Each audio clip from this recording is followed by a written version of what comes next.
Hello and welcome. In this lecture, we will discuss about Python exception handling. तो आज हम देखेंगे कि Python के अंदर कैसे एक्सेप्शन अकर होती है और उसको हैंडल कैसे किया जाए।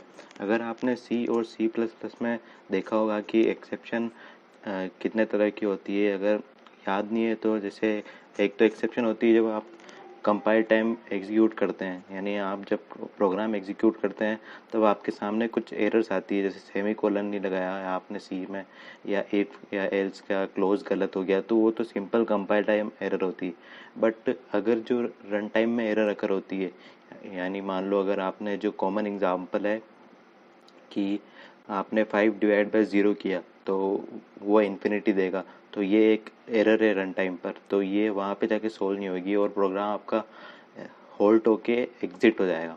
तो इन तरह की एरर को, इस टाइप की एरर को सोल्व करने के लिए, पाइथन में सोल्व करने के लिए एक्सेप्शन हैंडलिंग है। सी में भी एक्सेप्शन हैंडलिंग है। तो एरर्स जो रन टाइम पे अगर हो सकती है, जिनको आप अपने तरफ से नहीं सोल्व कर सकते, बट रन टाइम पे अगर मान लो कभी अकर हो जाए, आपको पता नहीं है कि इस तरह की एक्सेप्शन आ भी सकती है, आपको पता नहीं है उसके बारे में, तो वो रन टाइम पे सोल्व कैसे हो जाए, तो वो देखते हैं कि कैसे होती है। तो पाइथन के अंदर कुछ बिल्ट इन एक्सेप्शन है जो कि पहले से प्रेजेंट है, पर्टिकुलर कि अगर ये एक्सेप्शन है तो उसके लिए ये पर्टिकुलर क्लोज लगाएंगे। ठीक है, मान लो अगर किसी जैसे कि किसी कोई भी फंक्शन ए है, उसके अंदर एक्सेप्शन अगर होती है और हम रिटर्न कर, और उसी के अंदर ही मतलब उसका कैच ब्लॉक है, यानी पाइथन के अंदर कैच ब्लॉक ना यूज़ करके हम उसको एक्सेप्ट करते हैं, जो कि एक्सेप्ट करता है अपने एक्सेप्शन को, और सी के अंदर आप कैच ब्लॉक यूज़ करते हैं जो कैच करता है। दोनों एक ही काम है। तो जैसे कि अगर देखें कि ए के अंदर आपने फंक्शन कॉल किया और बी फंक्शन कॉल होता है और बी सी फंक्शन को कॉल होता है, और सी के अंदर एक्सेप्शन अकर होती है, बट वो सी में ना हैंडल होके ए में हैंडल हो रही होती है, तो वो एक्सेप्शन पहले सी से बी में जाएगी, बी में हैंडल करने के लिए नहीं है तो वो बी से ए में जाएगी, और अगर ए में है हैंडल करने के लिए तो वो ए में जाके एक्सेप्शन हैंडल होगी। और अगर हमारी एक्सेप्शन ए में भी ना हैंडल हो तो वो एक एरर मैसेज डिस्प्लेड होगा और हमारा जो प्रोग्राम है वो अनएक्सपेक्टेड होल्ड में एग्जिट हो जाएगा। ठीक है, अब एक्सेप्शन कैसे हम हैंडल करें, यानी जो एक्सेप्शन अकर हुई है उसको हम कैच कैसे करें, यानी पाइथन की लैंग्वेज में एक्सेप्ट कैसे करें। ठीक है, तो पहले हम देखते हैं कि ट्राई ब्लॉक जो हमारा होता है उसके अंदर जो हमारा मेन है कि हमको लगता है कि उसके अंदर एक्सेप्शन आ सकती है, तो उस कोड को हम ट्राई के अंदर डाल देते हैं, ताकि अगर जो भी अपनी एक्सेप्शन अकर हो तो वो ट्राई ब्लॉक से निकल कर एक्सेप्ट ब्लॉक में जाए और वहाँ पे के अपनी एक्सेप्शन वहाँ पे अपनी एक्सेप्शन कैच हो जाए। तो एक बार हम प्रोग्राम रन के देखते हैं कि किस तरह से एरर आती है। तो मान लो ज़ीरो डिवीज़न एरर, तो ये जो ज़ीरो डिवीज़न, यानी मैंने 5 को divide by 0, y divide by x यानी 5/0 किया, तो इसने एरर दे दी ज़ीरो डिवीज़न एरर। तो ये एक तरह इनबिल्ट एरर है जो इसने बता दिया है।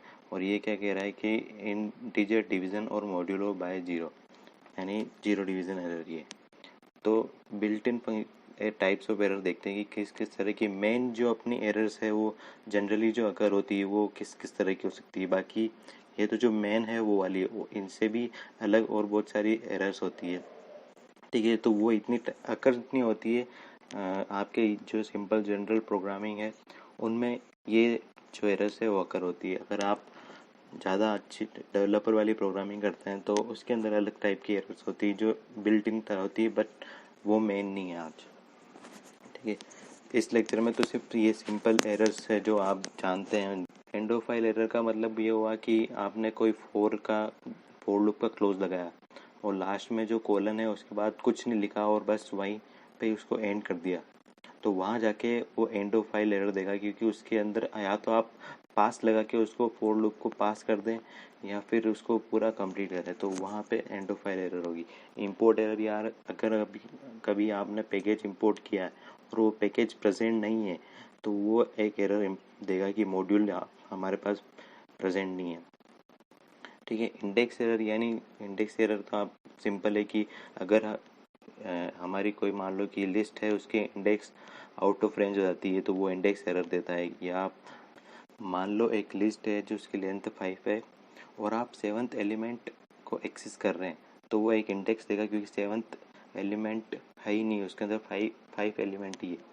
की एरर यानी आपके की एरर कहाँ पर होती है? डिक्शनरी में। डिक्शनरी के अंदर अगर आपकी 5 कीज़ है, 1 2 3 4 5 कीज़ आपकी डिफाइन है और उनकी पर्टिकुलर वैल्यू डिफाइन है, और आप की दे रहे हैं -1, तो वो -1 कोई की है ही नहीं, तो वो वहाँ पे की एरर देगा।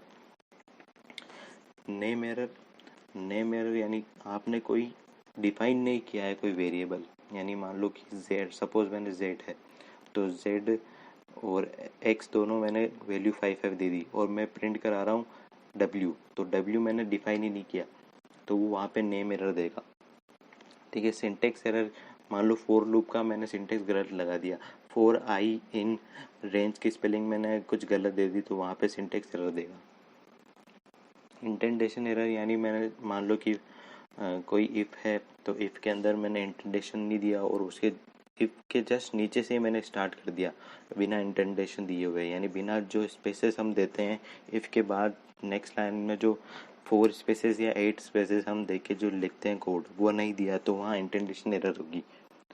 Tab error, raise indentation consist of inconsistent tab, यानी आपने एक टैब दे दिया उसके बाद 3-4 स्पेसेस दे दी तो वहाँ पे टैब एरर होगा कि इंटेंडेशन भी नहीं है और एक टैब भी नहीं है, तो वहाँ पे टैब एरर।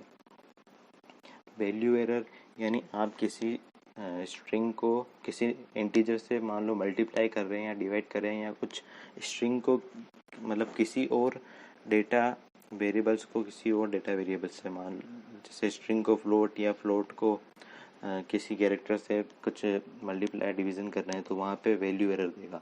और ज़ीरो डिवीज़न एरर आपको पता ही है कि अगर आपने किसी वैल्यू को 0 से डिवाइड किया तो वो वहाँ पे देगा। ठीक है। अब नेक्स्ट देखते हैं कि हम किसी स्पेसिफिक एरर को कैसे हैंडल करें।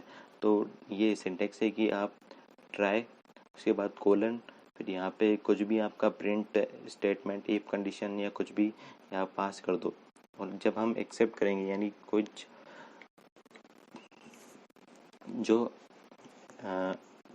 एक्सेप्शन रेज होगी उसको एक्सेप्ट करने के लिए एक्सेप्ट ब्लॉक है। आप कितने भी एक्सेप्ट ब्लॉक लगा सकते हैं, 1 लगा सकते हैं, 2 लगा सकते हैं, मोर देन 0 आप एक्सेप्ट ब्लॉक लगा सकते हैं। ठीक है। तो अगर मान लो वैल्यू एरर है, वैल्यू एरर मैंने बता दिया कि आपकी स्ट्रिंग या इंटीजर ऐसा कुछ है मल्टीप्लाई हो रहा है तो वो वहाँ पे एक वैल्यू एरर देगा। तो अगर ऐसा कुछ है तो ये एक्सेप्ट ब्लॉक कॉल होगा और सीधा एंड हो जाएगा। ठीक है। अगर ये नहीं है एरर और दूसरी अगर एरर है यानी टाइप एरर या ज़ीरो डिवीज़न एरर, तो वो ब्लॉक ये वाला मतलब सॉरी ये वाला जो ब्लॉक है वो कॉल होगा और एरर हैंडल हो जाएगी, उसके बाद सीधा ये out of try and except block चला जाएगा। ठीक है। ऐसे आप कितने भी हैंडल कर सकते हैं। और अगर यहाँ पे आप कुछ भी एरर स्पेसिफिक पास नहीं करते हैं तो जो भी एरर अकर हो, कोई सी भी एरर अकर हो, वहाँ पे आप एक डिफ़ॉल्ट कंडीशन लगा दें कि print something error is occurred, ऐसा कुछ बोल सकते हैं। अगर आपको पता नहीं कोई सी एरर अकर हो, अगर मान लो कभी एरर अकर हो गई तो पता नहीं कौन सी एरर अकर हो, तो आप लगा दें कि एरर अकर्ड, तो ये एक्सेप्ट ब्लॉक लास्ट वाले के लिए। ठीक है। अगर हम देखें कि मैंने ये कुछ डिफाइन किया है, x equal to 0, y equal to 5, w equal to क्या, तो मैंने y डिवाइड बाई q किया है, तो यहाँ पे q कोई वेरिएबल है ही नहीं, तो ये मेरे को क्या देगा? नेम एरर देगा, जो कि इसने the name q is not defined, यानी नेम एरर ये वाली एरर देगा। ठीक है। अगर हम चाहें तो यहाँ पे मैं प्रिंट भी कर देता हूँ।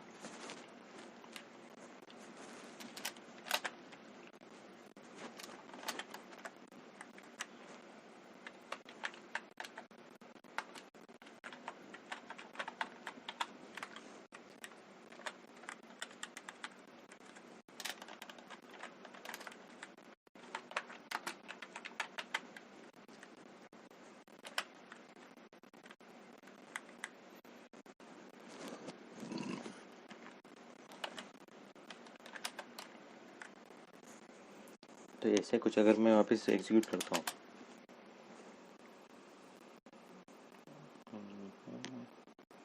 तो इसने दिया है name error name Q is not defined, तो इसने दे दिया। अगर और जैसे ये एक बार प्रिंट है तो इसने एक्सेप्शन जनरेट कर दी इस फर्स्ट प्रिंट स्टेटमेंट में, तो बाकी जो प्रिंट स्टेटमेंट है वो कॉल नहीं होंगे, ठीक है।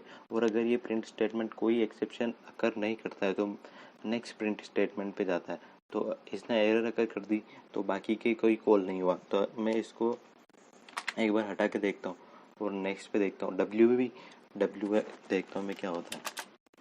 एरर अकर टाइप एरर, ये बोल रहा है टाइप एरर यानी कुछ इंटीजर एंड स्ट्रिंग, यानी जो टाइप मैंने बोला था कि टाइप मैच नहीं हो रहा है, टाइप मिसमैच है, स्ट्रिंग और इंटीजर का कुछ मल्टीप्लाई डिवाइड कर रहा है, ठीक है।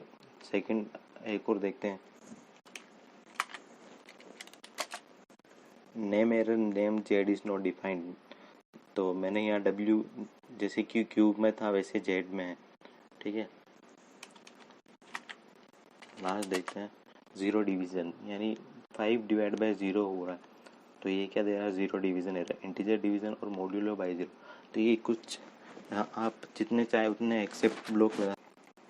नेक्स्ट देखते हैं रेज एरर, ये तो जब था जब आपको पता नहीं था कि किस तरह की एरर प्रेजेंट हो सकती है ये रन टाइम पर, ठीक है।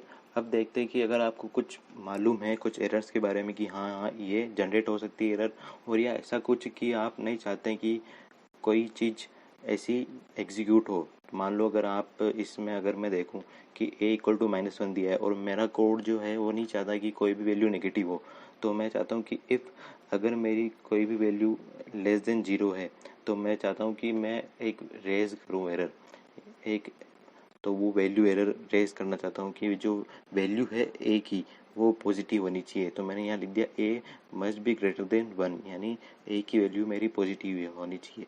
ऐसा आप चाहते हैं, जिस तरह की आपको लगता है कि एक्सेप्शन अकर हो सकती है वो अगर ऐसा हो तो आप देख सकते हैं कि किस किस तरह की एरर आप खुद से रेज कर सकते हैं कि आप जो आपको पता हो कि हाँ ये एरर अकर हो सकती है, ठीक है। तो इसमें वो हम वैल्यू एरर पास कर रहे हैं, मतलब जो वैल्यू एरर रेज कर रहे हैं, तो हम एक्सेप्ट क्या करेंगे, वैल्यू एरर ही एक्सेप्ट करेंगे, ठीक है। और प्रिंट कर देंगे बी, जो वैल्यू एरर का हमने एलियासिंग की है। अब इसके बाद देखते हैं कि जो आपका ट्राई ब्लॉक है उसके बाद एक्सेप्ट कॉल हुआ, मान लो अगर आपकी एक्सेप्शन अकर ही ना हो और एक्सेप्ट ब्लॉक में कॉल ना हो, बट फिर भी अगर कुछ एरर है तो आप क्या कर सकते हैं उसमें, एक डिफ़ॉल्ट होता है एल्स वाला। तो अब नेक्स्ट वाले में देखते हैं कि Python try with else close, इसके अंदर क्या है कि मान लो हमने कोई इंटीजर लिया है, ठीक है। उस इंटीजर को हम देख रहे हैं कि वो नंबर इवन है या ओड है, तो एसेट कीवर्ड है।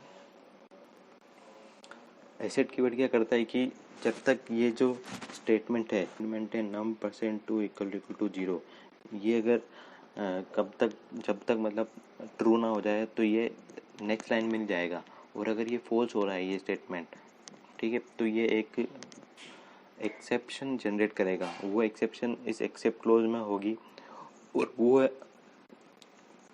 वो एक्सेप्ट भी ना हो क्योंकि वो एक काइंड ऑफ एरर भी नहीं है, ठीक है। तो एल्स स्टेटमेंट में चली जाएगी अगर ऐसा कुछ होता है।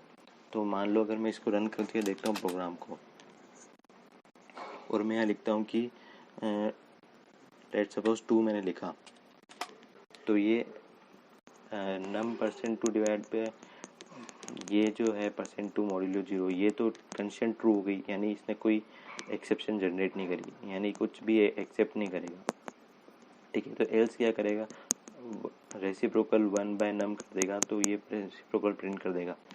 अब देखता हूँ मैंने 3 डाला, तो ये बोल रहा है नॉट इवन नंबर, यानी इसने कुछ एरर जनरेट करी, और एरर जैसे जनरेट होती है इस एक्सेप्ट ब्लॉक ने कैच कर ली और उसने प्रिंट कर दिया कि नॉट एन इवन नंबर, ठीक है। और मान लो अगर मैं यहाँ पे 0 लिखता हूँ, ठीक है, तो यहाँ पे क्या होगा देखते हैं। ये बोल रहा है ज़ीरो डिवीज़न एरर, ठीक है। अब यहाँ पे ना तो इसने एक्सेप्ट करी, ठीक है, क्योंकि जो एसेट है 0%2 = 0, ये इसने कोई एक्सेप्शन अकर नहीं करी, तो ये एक्सेप्शन अकर नहीं हुई तो ये एक्सेप्ट क्या करेगा, कुछ एक्सेप्ट नहीं करेगा, तो बाय डिफ़ॉल्ट एल्स अपना कॉल होगा और ये रेसिप्रोकल 1/num कैलकुलेट करेगा और जो कि एक जीरो डिवीज़न एरर देगा।